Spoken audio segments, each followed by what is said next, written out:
అంటే వాళ్ళ కేసు వచ్చినప్పుడు విచారించండి, సిబిఐ మేము చెప్తే విచారిస్తుంది అన్నారు కాబట్టి మేము చెప్తున్నామని వాళ్ళేం చెప్పలేదు. సుప్రీంకోర్టు ఫీల్ అవ్వలేదు, ట్రయల్ కోర్టుకు వదిలేశారు. ట్రయల్ కోర్టు అంటే ఇప్పుడు సిబిఐ న్యాయస్థానం చెప్పినప్పటికీ తర్వాత మళ్ళీ హైకోర్టుకు, తర్వాత మళ్ళీ సుప్రీంకోర్టుకు వచ్చే అవకాశం ఉంటుంది.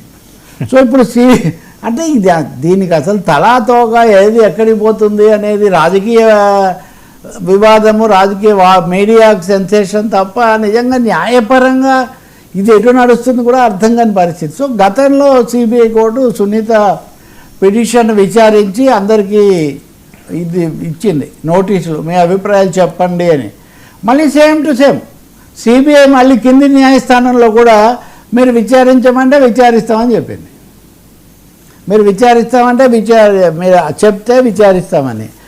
డాక్టర్ సునీత వాళ్ళు మటుకు లేదు, విచారణ జరపాలి, పలానా లీడ్స్ వీళ్ళు పర్సూ చేయలేదు, వాటిని వదిలేశారన్న. తర్వాత ఒక్క నిందితుడి తరఫున మాత్రం ఐ థింక్ ఉమాశంకర్ రెడ్డి అని, ఆయన తరఫున న్యాయవాది మాత్రం ఇది అర్థం లేని విషయం, ఒకసారి అయిపోయిందని చెప్పిన తర్వాత మళ్ళీ ఎలా విచారిస్తారు, దీన్ని ఏదో కృత్రిమంగా సాగదీయాలని చూస్తున్నారని వాళ్ళు వాదించారు.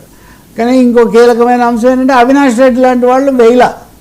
సో సిబిఐ కోర్టు ఇప్పుడు ఏం చేసిందంటే అవినాష్ రెడ్డికి వాళ్ళకు కూడా నోటీసులు ఇచ్చి వాళ్ళ అభిప్రాయాలు కూడా తెలుసుకోవాలి. వాళ్ళ అభిప్రాయాలు అందరికీ తెలుసు. అవినాష్ రెడ్డి కాదండి సిబిఐ మళ్ళీ విచారించమని చెప్పండి అని అవినాష్ రెడ్డి ఎలాగో చెప్పడు కదా. కానీ లాంఛనప్రాయంగా చేయాలి కాబట్టి సిబిఐ న్యాయస్థానం ఆ పని చేసినట్టుగా ఉంది.